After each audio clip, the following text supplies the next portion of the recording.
Whoa, whoa, whoa. Super engaging hook, so you stay. Two things: wrestling, history. Let's talk. You won't believe where Maxed Wrestling actually started. And you may be thinking, ha! Aztec origins. And you'd be wrong.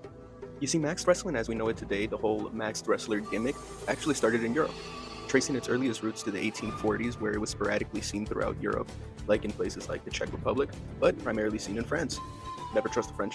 Friends cannot be trusted. But at this early point, it wasn't a Maxed Wrestler as we think of today. During these early days, the mask was mainly used by students during their exhibition matches before their formal debuts. Or even some other more experienced wrestlers on the card would don the mask simply just to play double duty for the day for whatever reason.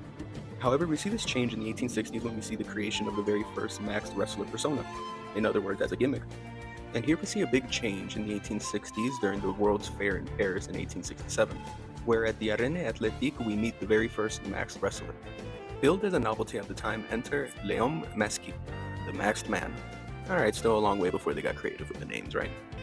Here the Maxed Man won his bout against the Agile Lionaires, and here the gimmick took off as a real draw in wrestling events. In fact, here we start to see early remnants of the wrestling entrance, one aspect so synonymous with professional wrestling today that goes with the pomp and circumstance that comes with it. And we saw this way back in the mid-1800s, before Gorgeous George. The Maxed Man made a dramatic entrance in a horse-drawn cart guided by a silent valet who swore secrecy over his identity, and the public would go wild speculating who could be this person behind the mask, either somebody from the royal family or an aristocrat.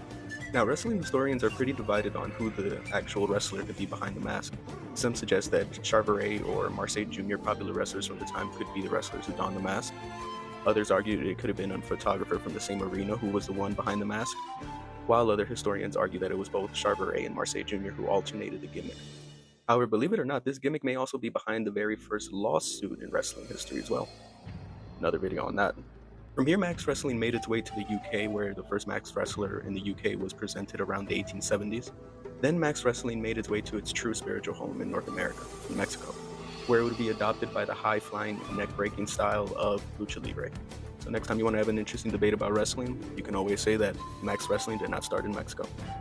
You heard it here from your bootleg professor. Take care.